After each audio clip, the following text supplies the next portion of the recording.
All right, welcome back to the show, everyone, and good afternoon to you. I was given a suggestion from the comments to check out this video here. It's from Johnny Arnett, and this is actually from 4 years ago, so this is an older one. But I thought this was an interesting premise. It's titled "If MVPs Were Given to the Best Player," and this is the 1980s edition. If you guys like this, I also saved the 1990s edition, and I wouldn't mind checking that one out as well. But anyways, you guys, I'm going to link the original video down below in the description, as I usually do. And it's also you're also gonna see a list of channel members. Shout out to channel members. I appreciate you guys very, very much. Guys, this is Johnny Arnett's channel. I'm pretty sure you all know Johnny by now, so the link is down below if you want to check out his channel. It also has the coolest basketball intro of all time, which you're about to see in a second. And real quick before we get started, the reason I thought this is gonna be an interesting video is actually, I don't want to speak for everybody. There's a thing called voter fatigue. And it's been going on in professional sports forever. And basically that means somebody wins the MVP twice in a row, for instance. The likelihood of them getting a third one is pretty much zero. Unless your name is like I think Larry Bird did it once, right? But like the likelihood is very low because you get voter fatigue after a while and you're like, the voters want to see somebody else win it. And I see that case with a lot of the greats. We saw it with Jordan in the 80s and the 90s, which we'll probably touch on a little bit here, and like later in the 80s.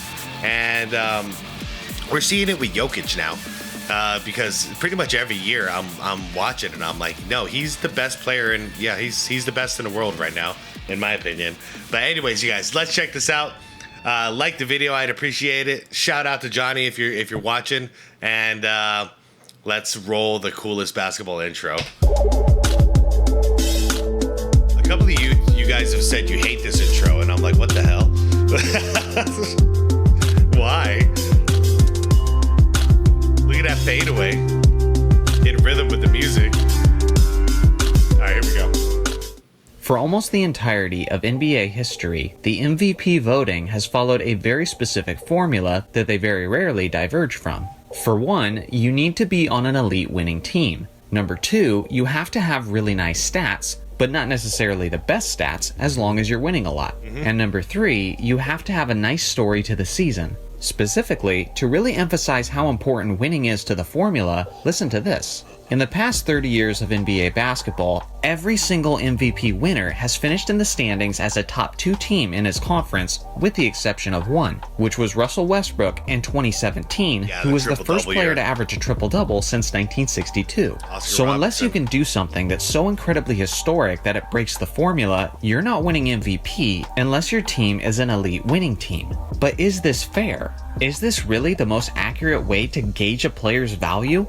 Many people don't think so, and think that the award too strongly favors players on elite teams rather than who's honestly the best player or the most valuable player in a literal sense. So what if we said screw the formula, and instead just gave the award to the player who was literally that season's best player? Well, things would change up quite a bit. The decade we're looking at in this video is the 1980s, and let me know in a comment if you agree or disagree with these choices. In 1980, Kareem Abdul-Jabbar won the MVP award, and he's keeping the award ahead of the likes of Julius Erving and George Gervin. The captain led the Lakers to a 62-20 record, which was the best record in the entire league. But this wasn't just a case of giving the award to the best player on the best team, but a 33-year-old Kareem was still legitimately the league's best overall player. This was far from his prime years, but Kareem still controlled the game in many ways, as he averaged 24.8 points, 10.8 rebounds, 4.5 assists, and 3.4 blocks on 60% on a remarkable 60.4% shooting. His 3.4 blocks led the league that season, as his elite rim protection earned him a first-team all-defense appearance, and if the Defensive Player of the Year award had existed at that point, he may have won that award as well. It's worth noting that George the Iceman Gervin finished third in the actual MVP voting with averages of 33.1 points, 5.2 rebounds, 2.6 assists, and 1.4 steals on 52.8% shooting. Despite efficiently leading the league in scoring as a shooting guard, he didn't get more MVP consideration since his Spurs finished with only a 41-41 record. Although I think this season deserves some attention, the Iceman was known primarily as a one-sided player who was without question one of the greatest scorers of all time, but was far from an elite defensive player. So ultimately, I have to give the edge to Kareem, who didn't have a weak spot in his game on either side of the court.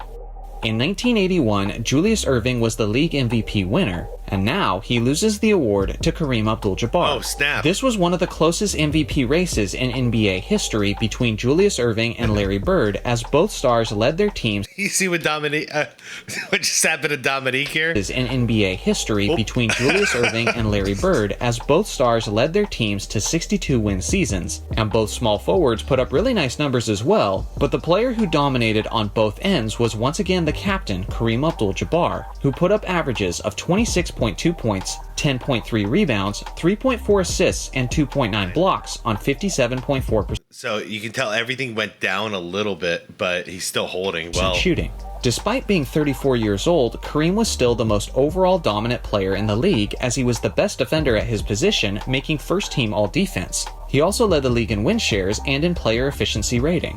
If playoffs were included in the formula, then Bird's championship run likely earns him the title of best player. But since it's just the regular season, Kareem takes a strong grasp on this one.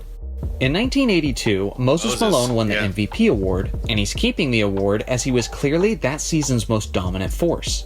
Now, many stars had best player caliber seasons, like Larry Bird, Magic Johnson, George Gervin, and Adrian Dantley. But for one reason or another, Moses has continuously been overlooked among the all-time greats. He is, I know, yeah, still to this day he is. Despite the fact that he was legitimately the league's best player for a small stretch in the 80s. Moses put up monstrous numbers of 31.1 points, 14.7 rebounds, and 1.5 blocks. Yeah. So, yeah, he's lacking a little bit when it comes to the blocks. Shooting percentage could be slightly better, but he's definitely making it up with these rebounds right here. Like 31 and 15, essentially. I don't care what else you're doing. 52% shooting. Despite his Rockets only winning 46 games this season, Moses still ran away with the award because he was the clear catalyst for every bit of success that team had. To give you an idea of how impressive his 31 points and 14 rebounds were, in the 38 seasons since this year, no one has ever eclipsed both of those averages in a season. Wow. Moses wasn't just great at rebounding the basketball, but more specifically, he was arguably the greatest of all time at offensive rebounds. Moses averaged 6.9 offensive rebounds this year. No one else in the history of the NBA has ever officially averaged as many offensive rebounds as Moses did this season. Okay, he is getting a lot of his own rebounds here, but I know you guys are typing in Angel Reese right now in the comments, but like if he's ending it with 2 points, I'm okay with it. You know, Dennis Rodman used to do the same thing. You know, he'd miss really close up to the basket, pop the ball up in the air, and then get his own rebound. So yeah, I do notice Moses is getting a lot of his own offensive rebounds. But yeah, if it ends with a bucket, I don't care. That's a ton of second chance opportunities to consistently provide for your team, and was one of the major reasons why they were so successful. Overall, Moses led the league in rebounds, win shares, and player efficiency rating. Definitely an underrated MVP season from arguably the most underrated big man in NBA history. In 1983, Moses Malone was named the league's MVP, and he's keeping the award for the second straight season. Larry Bird and Magic Johnson each had best player caliber seasons, as Magic averaged about 17, 10, and 8 on 55% shooting, while Bird put up around 23, 11, and 6 on 50% shooting. But with that being said, they still weren't quite ready to take the title of best player in the league, because Moses was still in his prime and had his sights set on a championship. For the actual MVP voting, the 27-year-old Malone earned 69 out of the 75 first-place votes. Wow. It wasn't even close, as he and the 76ers dominated in every single aspect. They finished the regular season with a 65-17 record on their way to the NBA championship. But even outside of the team's success, Moses dominated individually on an all-time great level, as he put up 24.5 points, 15.3 rebounds, and 2 blocks on 50% 15 freaking rebounds, man. shooting. Once again, no one has eclipsed both of his 24 points and 15 rebound averages in the same season since he accomplished it in 1983. On top of all of that, he was also the league's best defender at the center position, as he made first team all defense. In 1984, Larry Bird was the league MVP, But on this new list, he loses the award to Magic Johnson. Ooh. Now, if the playoffs were factored in, then Larry would be keeping the award without question, as his Celtics won the championship and Magic Johnson disappointed in the clutch situations. But when only considering the regular season for the title of best player, this is one of Magic's strongest cases over Bird, as Magic averaged 17.3 points, 13.1 assists, 7.3 rebounds, and 2.2 steals. 2.2 steals. That's a nice addition there. 56% shooting. Fantastic. 17 and 13 combined to 20. And that's fantastic. So yeah, that's just 7.3 rebounds. Magic was great, you guys.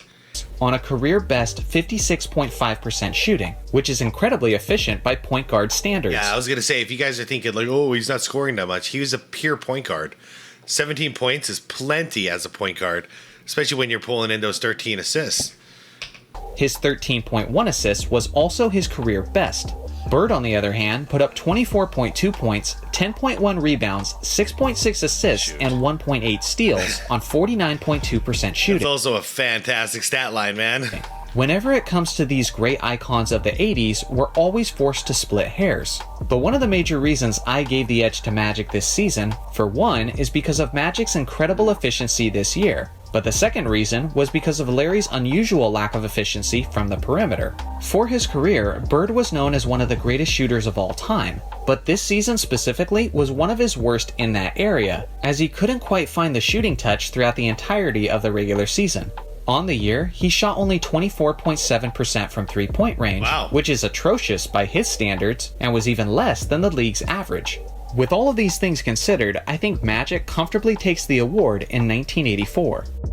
In 1985, Larry Bird won the MVP award, and he's keeping the award as he was just entering the prime years of his individual career. 1985 had a jam-packed group of stars who were competing for the title of Best Player, which included great individual seasons from a rookie Michael Jordan, Magic Johnson, Isaiah Thomas, Bernard King, and Moses Malone. With that being said, this explanation will be quick, because during that regular season, Larry was performing at a level clearly above the rest of them, as he averaged 28.7 points, 10.5 rebounds, 6.6 assists, 1.6 steals, and 1.2 blocks on 52.2% shooting. God, yeah. So he was no slug on the defensive end either, you guys. 52% shooting is fantastic too. Most of his points were jumpers. 28, 10, 6. And then 1.6 plus 1.2. So basically, he's freaking phenomenal, man. He's freaking phenomenal. There wasn't an area in his game where he was lacking. Larry also looked more like himself from the perimeter this season, as he shot a lethal 42.7% from three-point range and 88.2% from the free throw line. Whether it was his traditional stats, the eye test, or advanced analytics, Larry stood out among the crowd as he led the league in win shares, player efficiency rating, and plus-minus. In 1986, Larry Bird won his third actual MVP award, and on this new list, he's keeping the award. I was going to say, this is probably peak for Bird. When we look at the legends of the 1980s, it can be easy to just see Bird as one of the stars in the mix. But what many people forget is that from a production standpoint, for a while, he was clearly the best player in the league. He's an underrated defender, as he actually made several all-defense team appearances throughout his career, and offensively, he could do it all. And this year was no exception, as he averaged 25.8 points, 9.8 rebounds, 6.8 assists, and 2 steals on 49.6% shooting.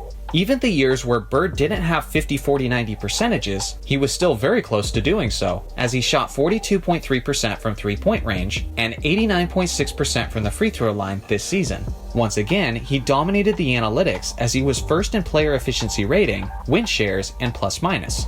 Dominique Wilkins' solid season of 30 points and 8 rebound averages definitely deserves some acknowledgement, but he was certainly less efficient than Bird all around, as well as being a much weaker defensive player. Magic also had himself a typical impressive Magic Johnson season, but Bird was simply on another level this year. In 1987, Magic Johnson won the league MVP, but now he loses the award to Michael Jordan. I was going to say, this is about the time where Jordan comes in. Here we go. It was by far the most difficult year for me to make my choice, because it was a tight three-man race between three of the greatest players of all time, Magic, Bird, and Jordan. Based on the NBA's actual MVP formula, it was only fitting to give the award to Magic, whose Lakers had by far the best record in the entire league at 65 wins and 17 losses. Yeah, Jordan just creeping into the playoffs, and the Bulls' record was nothing spectacular whatsoever, so there's no way he had a shot at winning MVP here. They also bolstered the best offense in the game, which was orchestrated by Magic himself. But when you take team success out of the equation and simply look at it on an individual level, then things start to get really cloudy this season. Magic averaged 23.9 points, 12.2 assists, 6.3 rebounds, and 1.7 steals on 52% shooting. He was such a unique combination of lethal facilitating and scoring this season. Nobody in the history of the NBA other than Magic Johnson has ever averaged as many points per game while averaging at least 12 assists per game. There's many reasons why people consider this guy the greatest point guard of all time that go way beyond just the championships. Then you have Larry Bird, who put up 28.1 points, 9.2 rebounds, 7.6 assists, and 1.8 steals on 52.5% shooting. Also wild, yeah, the 80s were good, man. Bird lethal as a legitimate scorer, rebounder, facilitator, and an underrated defender, but he was historically efficient while doing it, as he had his first of 2 straight 50-40-90 seasons, putting up percentages of 52% from the field, 40% from 3, and 91% from the free throw line. By the way, back then no one talked about 50-40-90. This was just happening naturally. With numbers and skills like this, while leading his team to 59 wins, this is certainly one of the greatest seasons of all time from a player who didn't win the MVP award. Lastly, there's Michael Jordan, who barely earns my selection this year as the best player, as he averaged 37.1 points, 5.2 rebounds, 4.6 assists, 2.9 steals, and 1.5 blocks. What he did on the defensive end saves him, because if not, it would just be like, okay, a whole bunch of points and then 5 and 5. But that 2.9, that three steals a game basically, 1.5 blocks, and he's still shooting it with an efficiency of 48%. It's great. That's actually lower than his average too. In what was the highest scoring season of all time by anyone not named Wilt Chamberlain. Jordan had one stretch where he scored at least 40 points in 9 straight games, which is tied for the longest streak in NBA history with Kobe, once again by anyone not named Wilt Chamberlain. For those of you who don't know, that 37.1, it's never been done since. Part of the reason Jordan gets the edge over the other 2 greats is not just because he was a force on the offensive end, but also because he was a force on the defensive end. Jordan's lockdown reputation was building quickly at this point, as he was second in the league in steals and first in the league among guards in blocked shots. By most major analytics, Jordan holds the edge as well, as he was first in player efficiency rating, first in plus minus, first in win shares, and fourth in defensive win shares ahead of Magic Johnson and Larry Bird. I had to split hairs to make the choice this season, so I'm curious to hear who you would pick in 1987. Yeah, that's a good MVP race right there, is all I got to say as a basketball fan.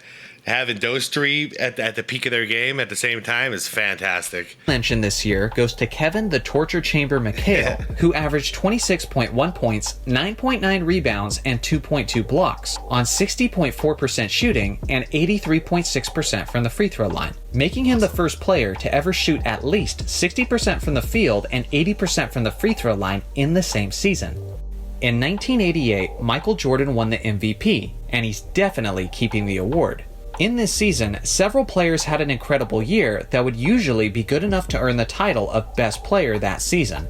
Among them were especially Larry Bird, then Magic Johnson, and Charles Barkley. But the reason Jordan keeps it isn't simply because he had a great MVP season, but on an individual level, he had arguably the greatest MVP season of all time, as he averaged 35 points, 5.5 rebounds, 5.9 assists, 3.2 steals, and 1.6 blocks on 53. That's more like it, that 53.5.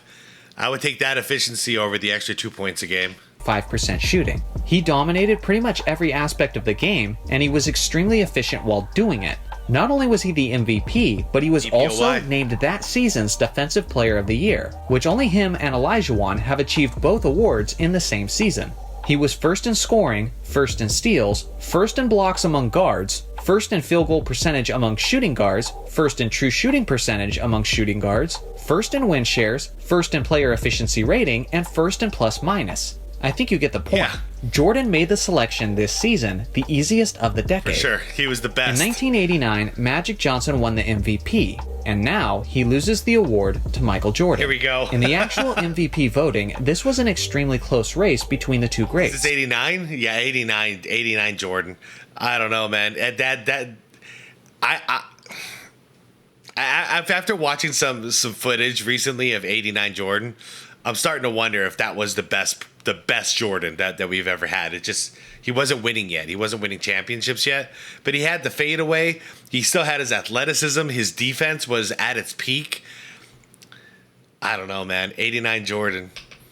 But as usual, the player with the better team record won the award. Magic put up 22.5 points, 12.8 assists, 7.9 rebounds, and 1.8 steals on 51%. 13 assists a game while still putting up 22 points.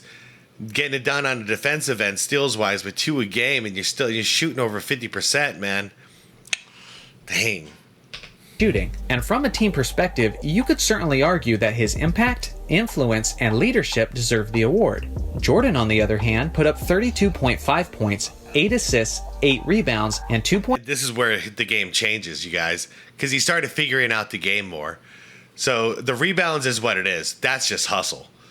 But the assist, that is him figuring out how to work through these double teams, and he just got smarter than anybody. So he was hitting the open shooters way more often by this point. The 3 steals a game is just stupid, man. And is shooting 54%. Dang, man. I don't know. 0.9 steals. This might be peak Jordan. On 53.8% shooting. Not only do Jordan's offensive stats appear to have the edge, but he was also clearly the better defensive player, as Jordan was once again first team all-defense, which is something that Magic never accomplished in his career. In the second half of the regular season, Doug Collins moved Jordan to the point guard position. During that time as the point guard, Jordan had a streak where he had 7 straight triple-doubles and 10 triple-doubles in 11 games. In those final 24 games as the point guard, Jordan averaged over 30 points, over 9 rebounds, and over 10 assists, all while being efficient on offense and dominant on defense. On the year, he was first in win shares, first in player efficiency rating, and first in plus-minus. As amazing as Magic was, sometimes it's just nearly impossible to compete with Jordan on an individual basis.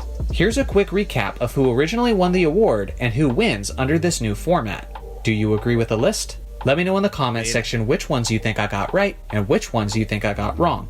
Thanks for watching as always. Make sure to like and subscribe for more basketball content, and I'll see you guys in the next video. Alright, now I want to see the 90s one. I really want to see the 90s one. This is this is a great idea. Shout out to the comments. Thank you. This was a great idea. This is an older video, and I might have never found this one, so I appreciate it. This was a fun watch. And what do you guys think? Should I do the 90s edition? Should I react to that one too? I would like to. This was fun. I can't really argue with Johnny's logic here. I'm not going to debate just for the sake of debating. Like, I think he's pretty spot on here. I was hoping that that's what I would see towards the end, was because, yeah, we know Jordan's Bulls, they didn't have the best record in the world, through the 80s. It wasn't until the 90s where that started turning the corner. But in the 80s, as a team, the Bulls weren't great. But it's cool to see, if you take out the record, the team record, yeah, who would win that MVP? And I think it's pretty obvious. Jordan with those last 3 is just like, yeah, you can't argue with it. But anyways, you guys, let me know what you guys thought. Remember, the link to the original video is down below in the description.